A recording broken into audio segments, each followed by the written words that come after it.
What episode was this? Several years later. Yeah, this is like a different.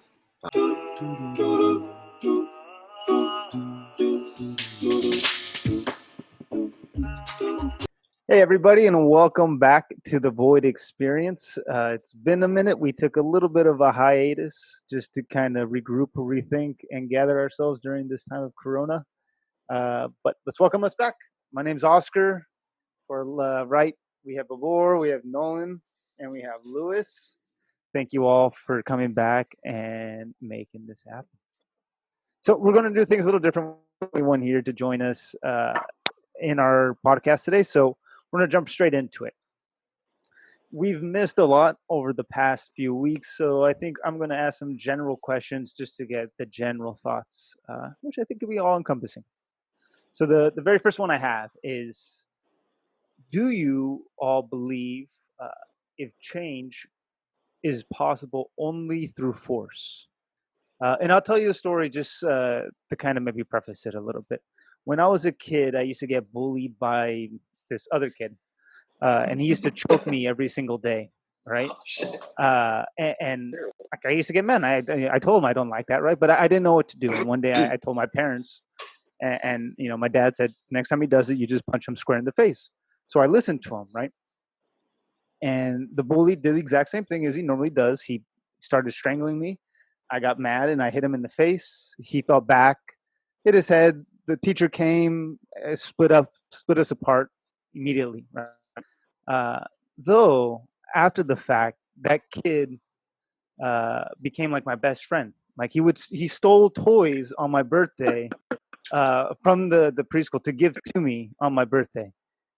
So his whole attitude changed towards me after that event, right? So that's a very simplistic kind of view of this, but do you think that sometimes to counteract the bully that you bite back, so to speak? I guess we could do a digital raise your hand, but I'll just regular raise hand. I appreciate that story because I think that represents a powerful example of kind of not letting yourself be a punching bag, right? This is Oskar, young boy, nice guy. He doesn't know what to do. This guy's just, hurting him out of nowhere for no reason. Maybe that's just how he gets a laugh, right? And it wasn't until he was met with, your force to return it. I don't think it's always necessary in order to inspire change. I think that I've been successful by being respectfully assertive. So, I mean, it's one thing to definitely use force. And to some people, maybe my manner of speaking can be considered force. I don't even know. But for me, if you get that point across right and you convey the message the correct way, it doesn't have to get to the physical point. If it does, then that person really, they missed all the signals. They missed every opportunity I gave them to go ahead and stop. And then the bets are off. And I'm kind of with you on the go ahead and hit them square in the face. But I think if you're respectfully assertive and you just let them know where your boundaries are, then I think the majority of the time I've had success with that. So I don't think force is always needed, but it is sometimes, for sure. The reason why I get into this question, I guess, is what's going on with the protests and things that happened prior to this. A few weeks ago, it's been some time with everything that's going on, and you look at, in retrospect, of what happened in 1968 with the civil rights protests back then. Though a lot of it was, some of it was peaceful, I should say. A lot of it was forceful and it was protest, and very similar things happened back then as they are happening now. In which case, does that need to happen for change to happen? I guess that's what I guess I look at history as like an indicator, but I don't know if that if you all, do you see that way? I guess. Yep. I think yes. I think you have to have I don't think there has ever been a peaceful revolution. I don't think that happens.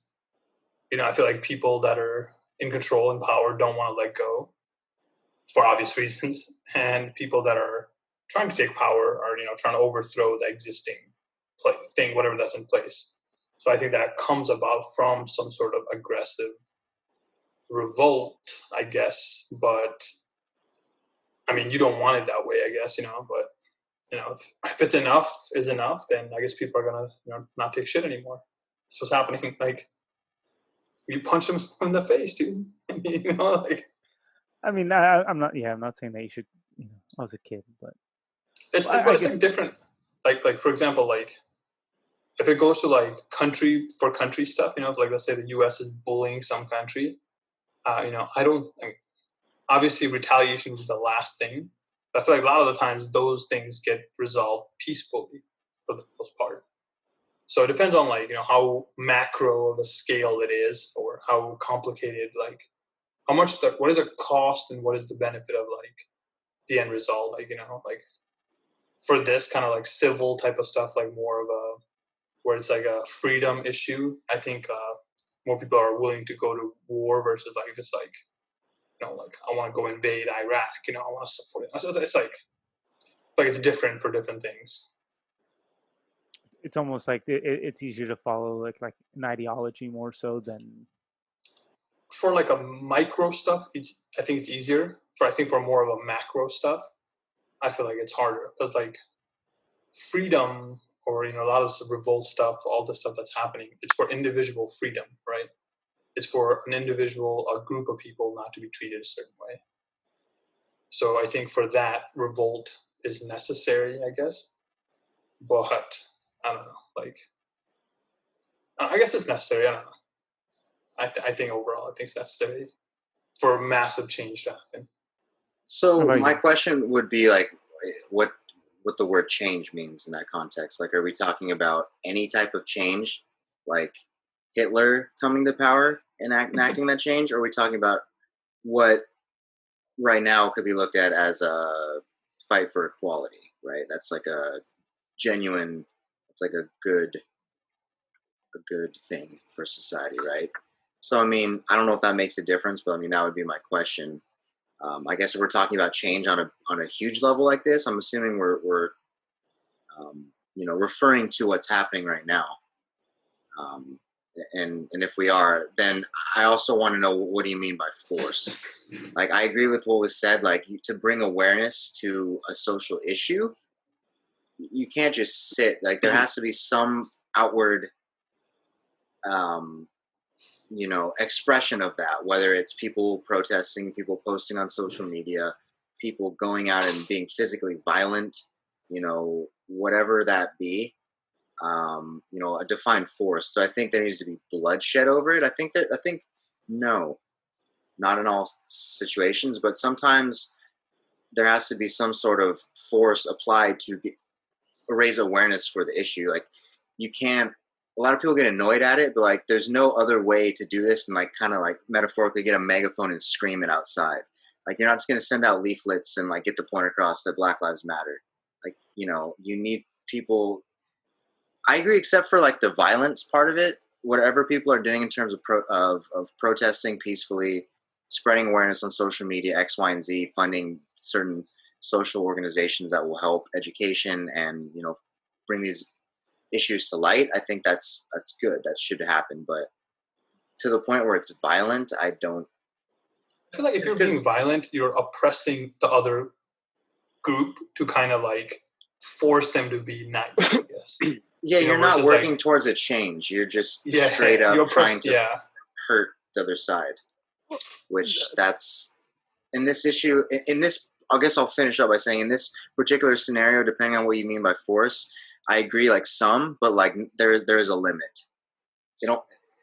I guess that's not really the straight answer, but that's kind of what I thought. It has to be. That's very fair. Yeah, and I guess you make me think about force. So I guess. I don't know, through history, again, looking at an indicator, you look at like Gandhi, Martin Luther King, the people who we see as peaceful protesters. Gandhi, bro. Though what we remember also out of those protests, they all got shot.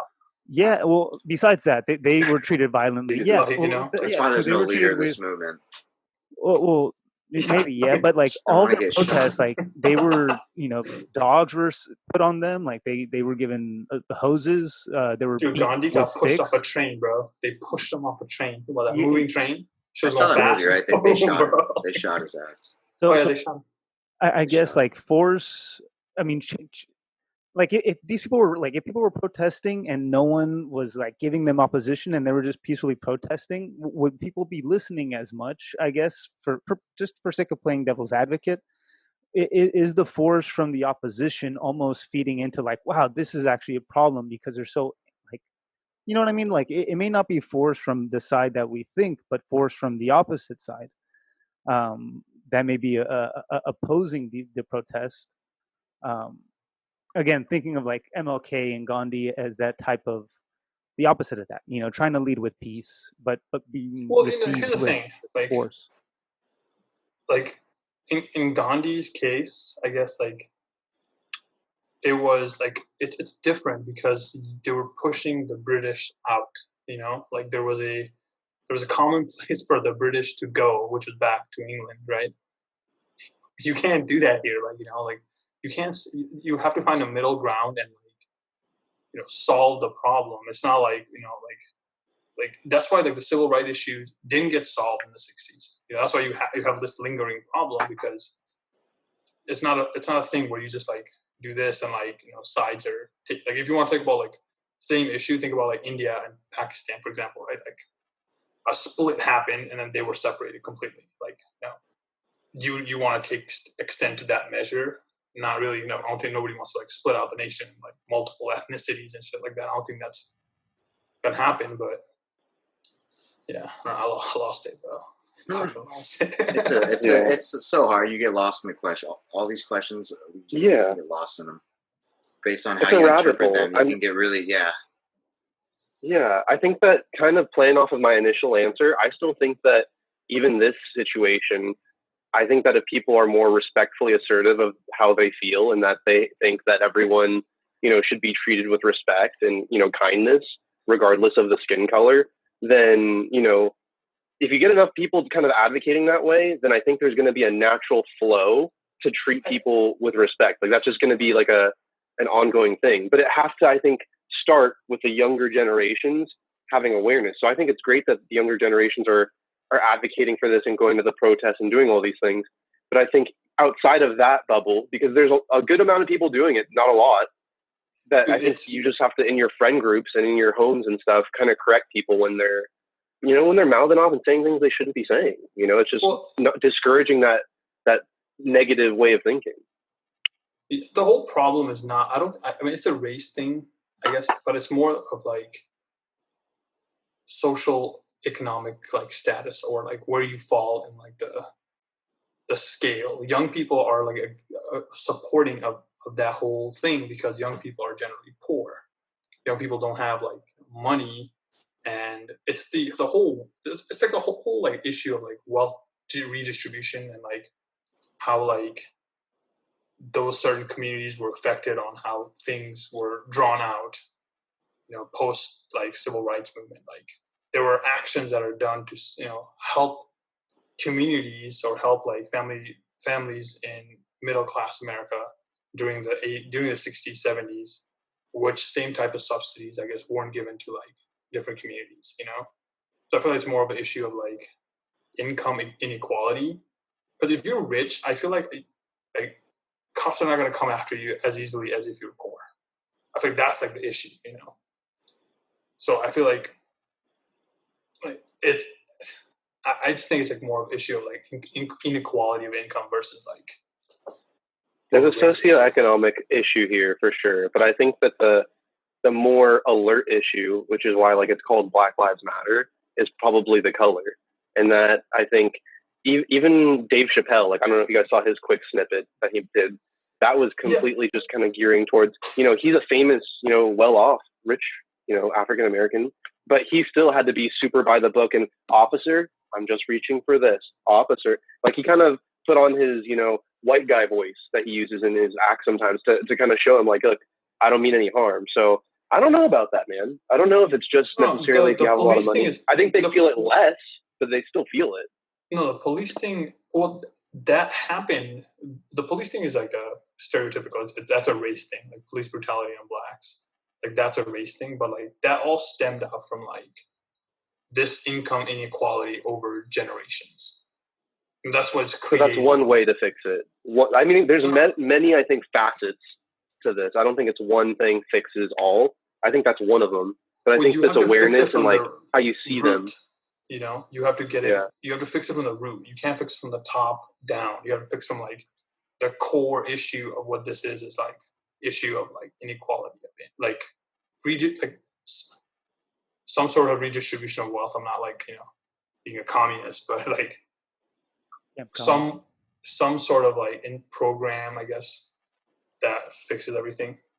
I think it's like what you say, like you have to focus on that group of people, right? If you have a different approach to people who, I mean, to the demographic of low socioeconomic class, like you don't treat them as, you don't police them heavily, you know, you don't have their schools be less funded, you know, you don't have, you know, take away after school programs, you know, maybe it's a different approach, right? But it is, I think, a good stem or a good indicator is socioeconomic class. Though this is a great segue to my next question. Do you all believe in equality or equity? Here's the difference. So equality meaning that everybody gets exactly the same no matter what, no ifs, ands, or buts, essentially, or equity meaning depending on, for instance, these things, your race, your class, your gender, preferential, or you get more benefit in some cases to be able to kind of just level everybody out, so to speak. Yeah, but not everybody gets exactly the same because some groups need it more than others. If that makes sense. I'll share an image if that makes it a little bit easier to understand what I'm saying.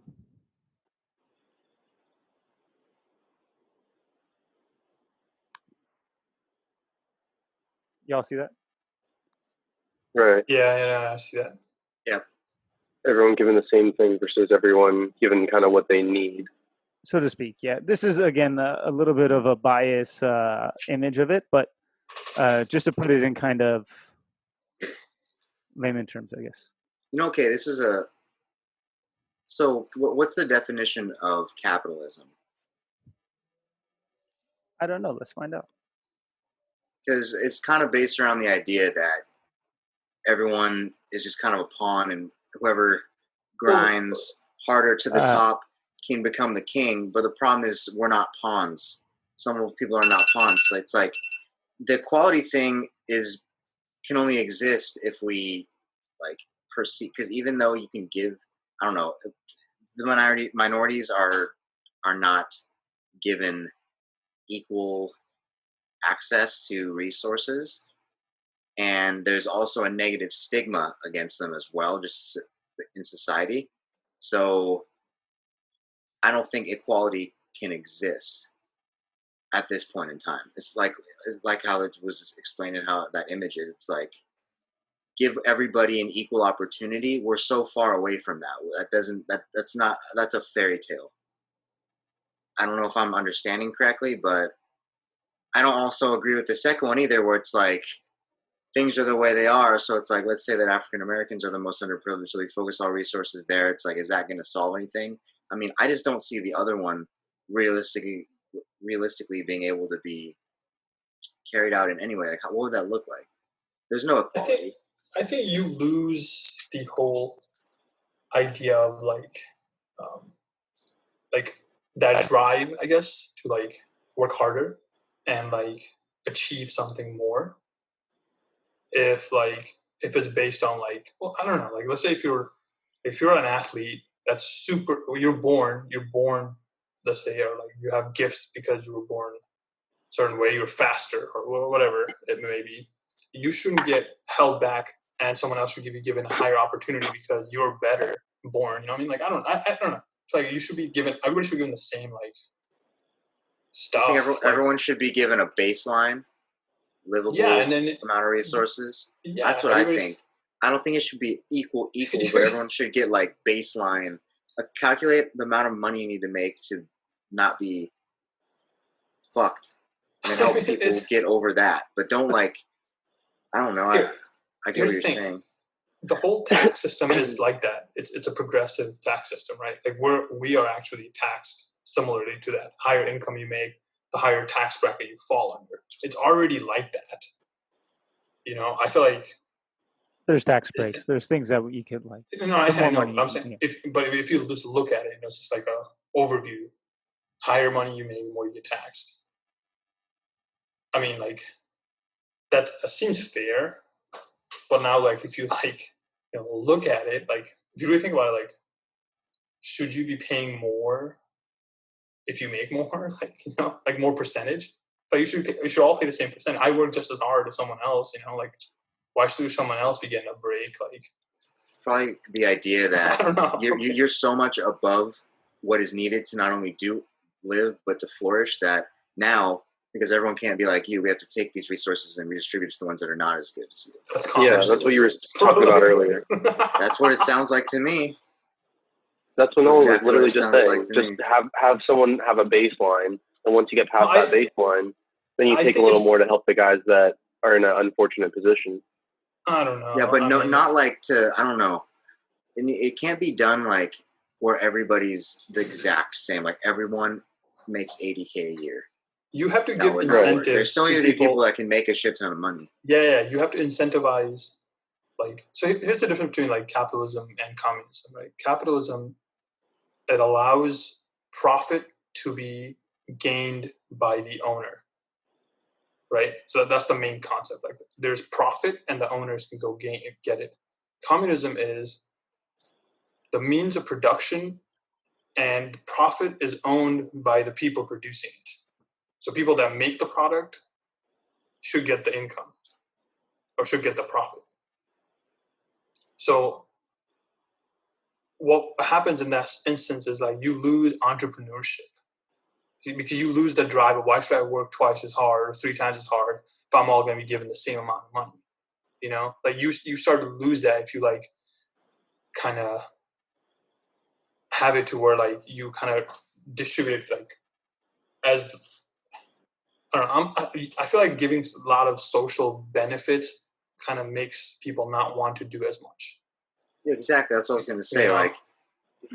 There's going to be more people that just want to be free riders and not do absolute shit and just use to their advantage their right to have baseline money. And then it won't. I mean, now we're going into different issues of what's going to make the most productive society. But is it based off of the fact that we agree this is all based on socioeconomic issues? That the wealth is focused away from these groups, which is why there's these issues. So that's the precept, right? So I mean, that's one aspect. Yeah, for sure. A huge aspect. If we do what we say, so let's say that for African Americans, I'm just totally creating an example right here. Nobody will make under 40,000. After 40,000, you're on your fucking own. There's no assistance, but resources get allocated toward where people are really fucking struggling. I mean, it'll look other ways. They'll have to expand, they'll have to not have housing projects. They'll not have to have areas where they focus these minorities. They have to, schools, but just on a broader sense of money. If we only have it to where every African American will have $40,000, given that, is that gonna it's not solve anything. How much is that going to help? To me, that's kind of you give a man a fish, he'll eat for a day. You teach him how to fish, he'll eat for a lifetime. It's kind of I don't know, just if you give anybody giving someone a fish.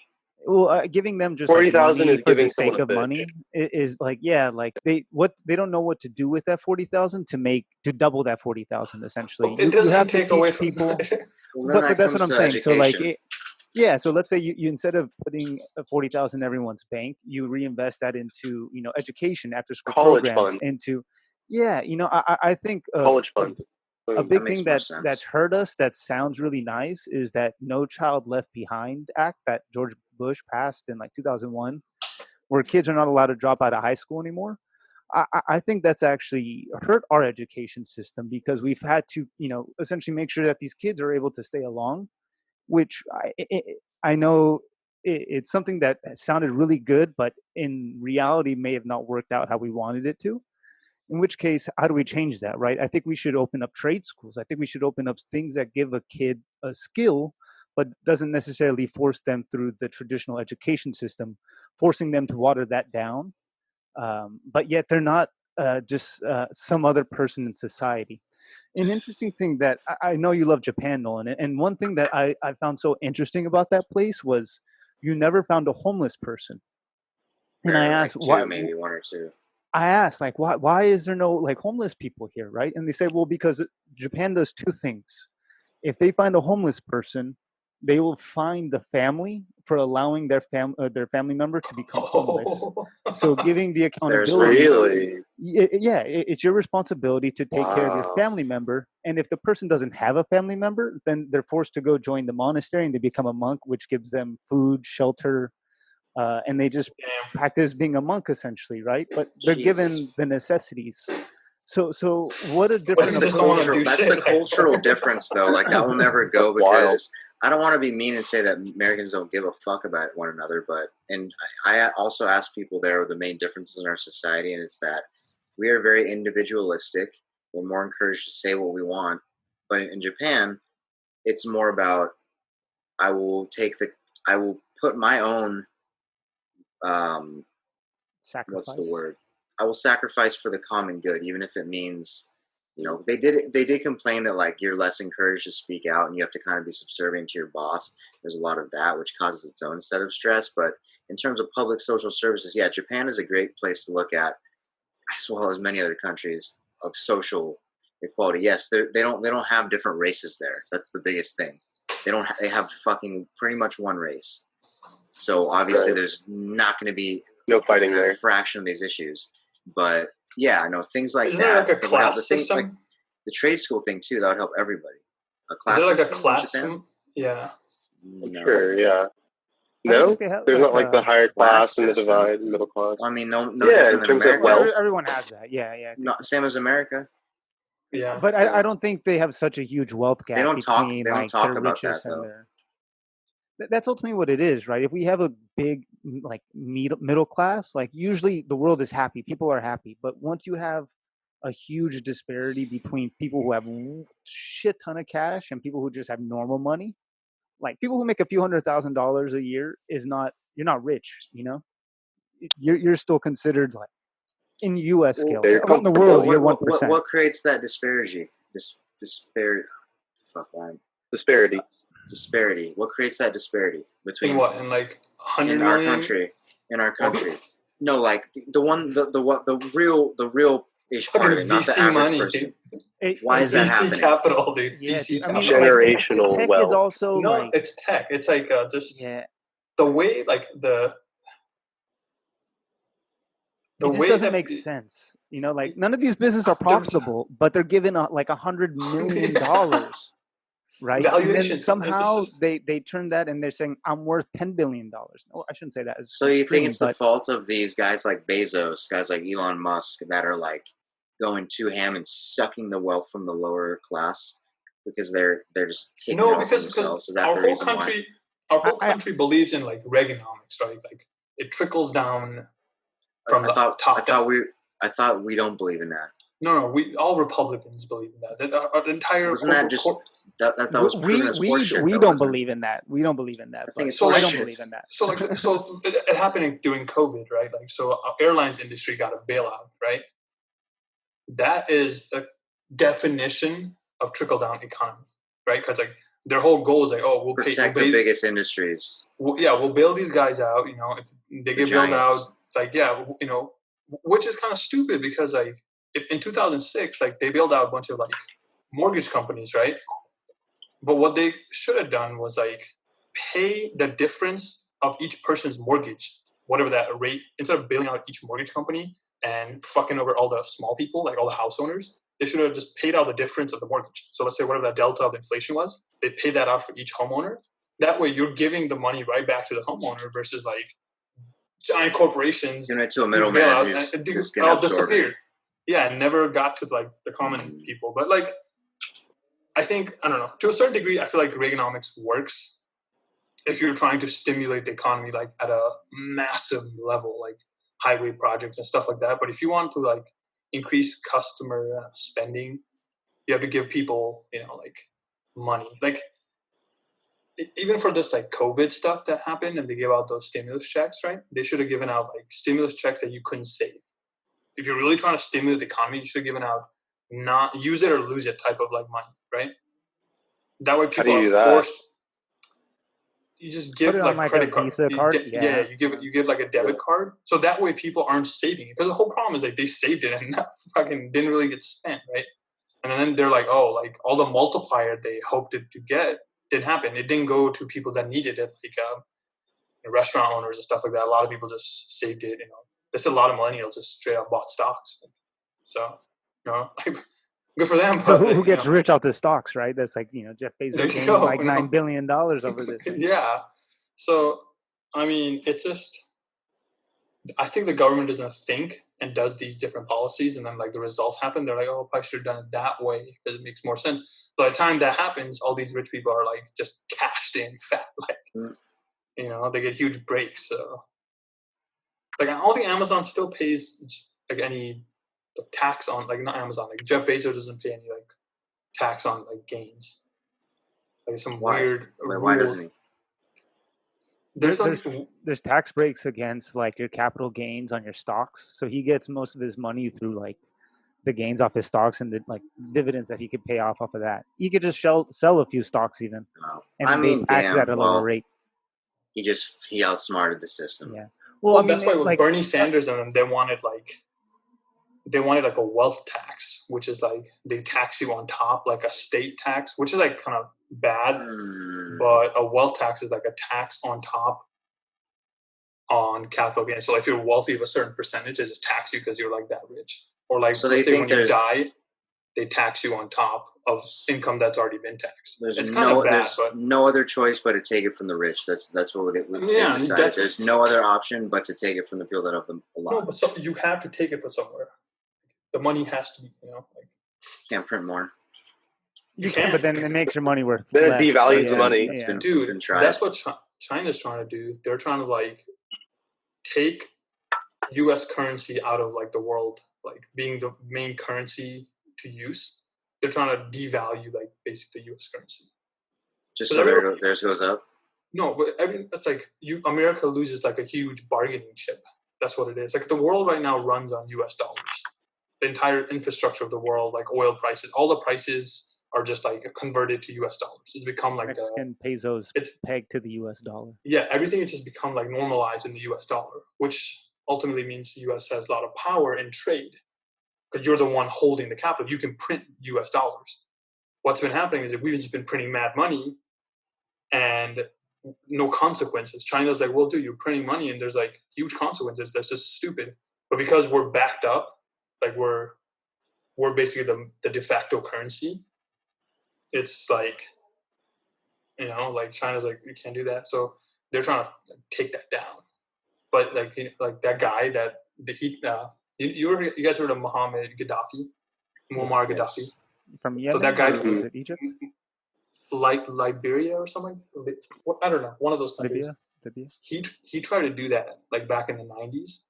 He tried to create some like Pan-Africanism type of shit in Africa. Try to unite Africa, yeah. And try to like take US out of the US, take like the US dollar out of the US like economy, and then the US just marked up. Dead. Yeah. He's dead. Dude, that's why they had the whole revolution, yeah. They sparked all that. That's for sure, man. Like we throw military coups like. It's like Venezuela, like very much like Venezuela, 100%. The only person who was able to avoid it was Hugo Chavez, man. That guy was just Fidel Castro and Fidel Castro, yeah, his brother. They were just too. I don't know. I don't even know how they got away with it yet, but I feel like they were just too close to like. It's like I feel like you can swim here from Cuba. Like I've gone to the southernmost tip of the United States, right? It's in Florida. It's called the southernmost tip, and you can see Cuba from there. So that's how close. Like they're probably feared. Like, oh, dude, we can't. Like, they can't. Like it's too hard to like kind of invade that. Those people will come here, assimilate. It's too much of that shit. I feel like they were scared of that. It's bomb us or something like that. Yeah. Interesting. Well, next to my last question,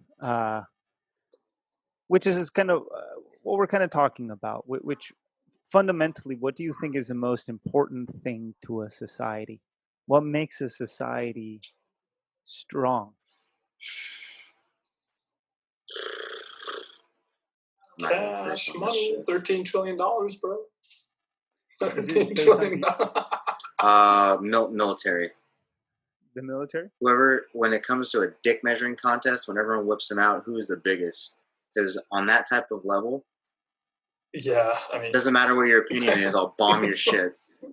I mean, that's kind of like the meathead answer, but that's kind of what popped in my head. Donald Trump. If all hell broke loose in the world right now, who would have the biggest sword? I mean, at the end of the day, I get it. U.S., right? Well, different. Yeah. China has more people. We have different types of No. stuff. We will just We mop have the bombs. floor with China, Yeah, we bro. have Like, bombs. there's nobody that can even come close just because, like, that's where all the money's going into, you know? It's like, Yeah, so I would, yeah. That's I mean, true, but I mean that's why, yeah, no, that's why we've been the strongest. We rule the seas. We have the most aircraft carriers than any other country in the world. We protected the trade routes for everybody else. I think now, I think we're shifting. I think it's becoming like from that into more of like digital, like data. I think it's more data driven now. Like, I think everybody's gotten to a point where like there's like 10 countries in the world that can just bomb the shit out of everybody in the world, and the world can blow up once and that's it, right? Like, and I think people are switching to like more of like different types of like warfare, you know, being like digitally like smarter, holding like data, or like, you know, just different stuff with like internet. I think that's what people are like. That's what is becoming more important now in today's society. Just your data, just like we're doing right now. We're on like this Zoom, you know, hundreds of miles apart, like, you know. So it's like, Right. I don't know. I feel like this is what's like changing into. Like, It will define yeah. like what makes the best society, or what's the most important aspect of a society to make them strong. Because my interpretation was the most important aspect of a society to make them the top, make them the strongest. But what do you like? What's the definition? I guess it's up to interpretation, or do you have a meaning for it? It's open up to Okay. interpretation, in which I initially meant it in the sense of I took it of like what would be important to society to make them strong. So I'm thinking like education. I'm thinking things like that. Oh, I mean, education. You Yes, both ultimately. bring yeah, up I you think both bring up education. the points that you are all making are like what makes an economy, like what makes a nation strong right now. Nation. Like, you know, Or you like said, if well, I you have said society actually. a society, excuse me. I mean you could- Society. Actually, Yeah. maybe I misunderstood. Yeah, I would say education for sure. It's like grassroots. I think that the education. overall thing that we're all chipping at is infrastructure. I think that's the kind of the overall netting, right? It's how, if you're breaking it down to very, very primitive, what makes a society, which is like a group of people that interact together and they coexist. It's having a set of rules, a set of structure of this is how you conduct yourself. This is how you trade this for this. This is how you get that. Part of that is having a military. Part of that is having technology to deliver the different things. Part of that, like Oskar had said, is about the trade system and managing that piece and making sure that you are a critical component to, you know, the world, so you can be that powerful society. I think the infrastructure, that's the most important thing, because you find a lot of other societies that might not be as organized in how they run their things, and frankly they're behind. They're third world countries. So when you get a society, I mean, Japan is freaking just really got their shit going on, really just clean cut done. And, you know, America, we have a ton of stuff that is going on really well over here, why people come to visit from all over. So I think when you look at different societies, different places you'd want to visit, they've got a really cool setup of how they do their things, how they interact with one another. I think that's one of the core things you need in a society. And it's like an agreement amongst the people. Yeah, I agree with that. But, you know, what happens when that whole infrastructure is racist? You know? Yeah. That's well, for I mean, the next that's one of the episode, big things that's rocking our infrastructure right now, right? There was riots, there was a number of things. And that kind of like, that spurs the discussion. Like, are there tweaks that we need to make in order to function properly as a society? I think yes. And I think it kind of goes back to what I was saying about like being aggressive, not aggressively, being respectfully assertive, being able to convey like, this is kind of, I think, what we should reinforce, and this is what we shouldn't be tolerating. And I think that's one of the roots, right? That's an infrastructure thing that you gotta hit from that point. Because if you don't, then people are just throwing shit at each other, and there's no infrastructure, there's no nothing, right? So I don't know. That's kind of what I think about it. Yeah. Sure. I dig that. I think that's a good note to leave us off for today. I'm glad we're able to kind of go over it in a very abstract and kind of macro kind of view of what's been going on in the world instead of getting into like details. Yeah. But I appreciate all your thoughts. Thank you all for listening. Please subscribe, follow, hit the like button. Let's start this up again and get the ball rolling. Love you all. Thank you. We'll see you soon. See you next week.